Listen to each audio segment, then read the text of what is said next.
माना जाता है कि वानर राज बाली में अपने शत्रु का आधा बल खींच लेने की शक्ति थी। क्या हुआ था जब बाली का मुकाबला बजरंग बली जी के साथ हुआ था? आधा बल छीन जाने पर हनुमान जी ने क्या किया?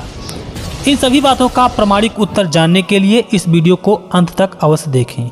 अध्यात्म गुरु यूट्यूब चैनल में आपका स्वागत है। अगर आपको हमारे वीडियो पसंद आते हैं तो कृपया चैनल को सब्सक्राइब अवश्य करें और वीडियो को लाइक जरूर करें।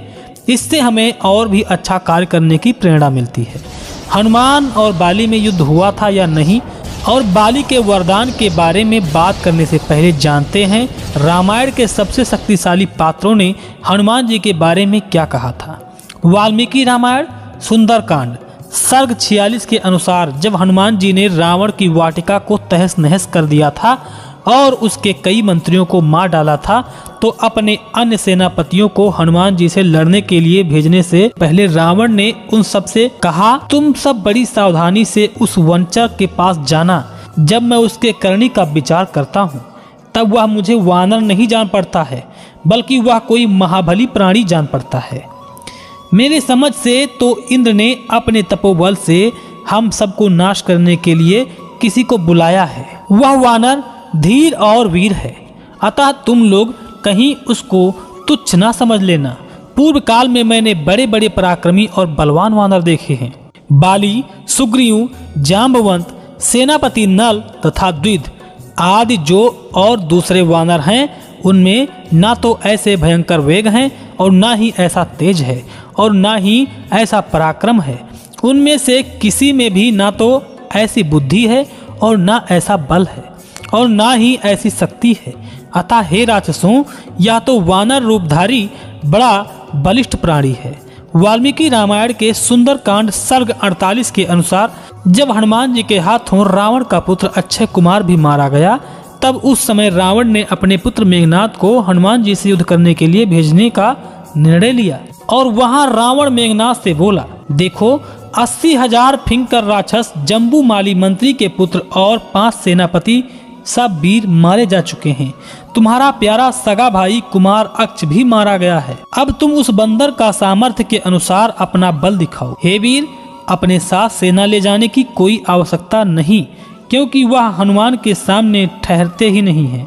हनुमान के लिए भारी वज्र का भी निष्फल हो जाना है, क्योंकि वायुपुत्र के बल की कोई सीमा नहीं है, क्योंकि वह अग्नि तुल्य है। उस पर किसी भी प्रकार के बल का असर नहीं होता है और ना ही कोई हथियार उसका कुछ बिगाड़ सकता है।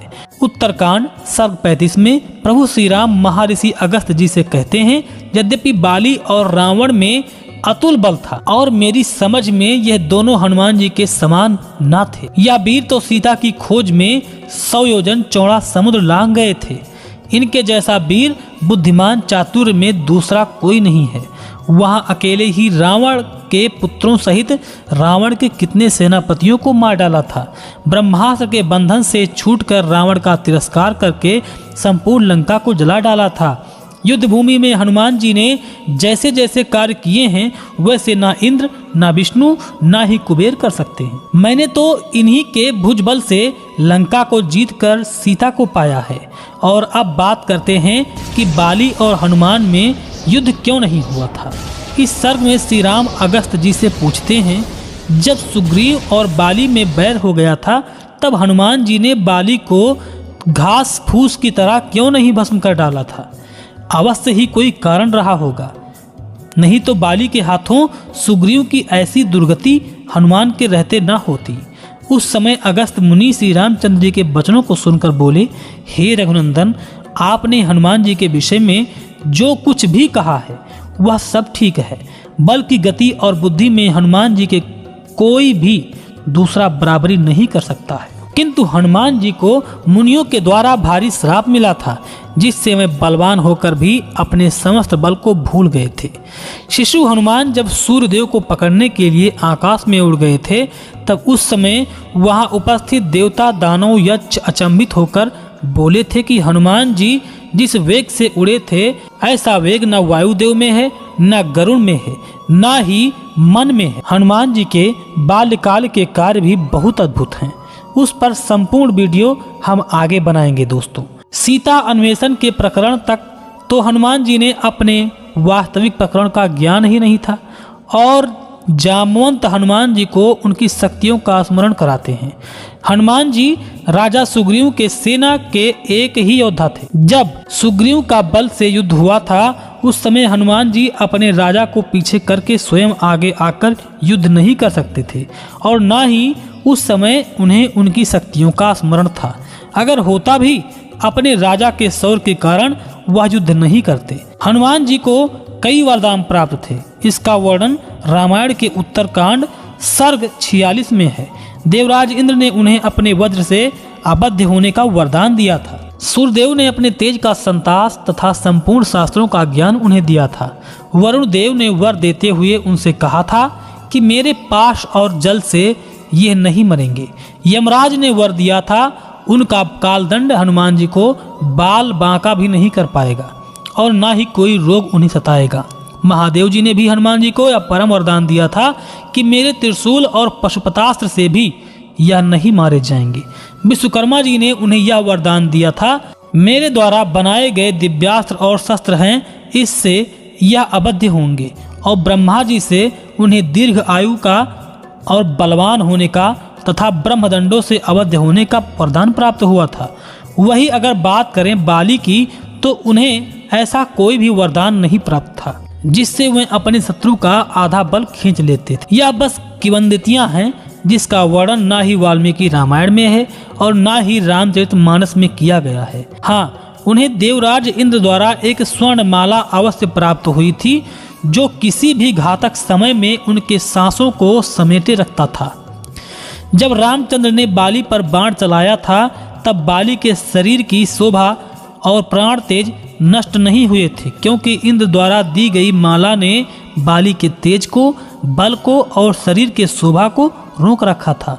उसने श्री राम के साथ बाण लगने के बाद भी वार्तालाप किया था। वह निसंदेह ही बहुत शक्तिशाली था। एक समय बाली ने रावण को पकड़कर अपने कांख में दबा लिया था और वह रावण को लेकर आकाश में उड़ गया था। बाली रावण को अपने कांख में दबाकर कितने ही हजार योजन ऐसे ही घसीटता रहा। तब रावण ने उसके बल को माना था और बाली ने एक भयंकर युद्ध में दुंदुभि नाम के भैंसा रूपी शक्तिशाली राक्षस को भी मार डाला था। और उसके बाद बाली ने उसके निर्जीव शरीर को उछालकर कई योजन दूर फेंक दिया था। परंतु इतना पराक्रमी होने के बाद भी वह हनुमान जी के समक्ष ठहर नहीं सकता था। अतुलित बलधामाम हनुमान जी का बल खींचने के लिए भी बल चाहिए। बाली तो श्री राम के एक दिव्य बाण से ही ढेर हो गया था और वही हनुमान जी को ब्रह्मास्त्र से लेकर पशुपतास्त्र भी बांध नहीं सकते थे। हनुमान जी और बाली का कभी कोई युद्ध नहीं हुआ है। अगर होता भी तो बाली के लिए ही घातक होता। इन दोनों के युद्ध का वर्णन वाल्मीकि रामायण या रामचरितमानस या अन्य किसी भी पुराण में नहीं है। केवल इनके बल की तुलना की जा सकती है जो हमने रामायण के संदर्भ से सभी प्रमाणों के साथ ही किया है। जय बजरंगबली। अगर आपको हमारा यह वीडियो पसंद आया हो तो वीडियो को लाइक करें और ऐसे ही ज्ञानवर्धक प्रसंग के लिए हमारे चैनल को सब्सक्राइब करके बेल आइकन अवश्य प्रेस करें ताकि जो भी नया वीडियो बनाऊं तो उसकी सूचना आपको सबसे पहले आपके मोबाइल स्क्रीन पर मिल जाया करे। मित्रों, मिलते हैं एक नई खास वीडियो के साथ। तब तक के लिए लेते हैं विदा। जय श्री राम।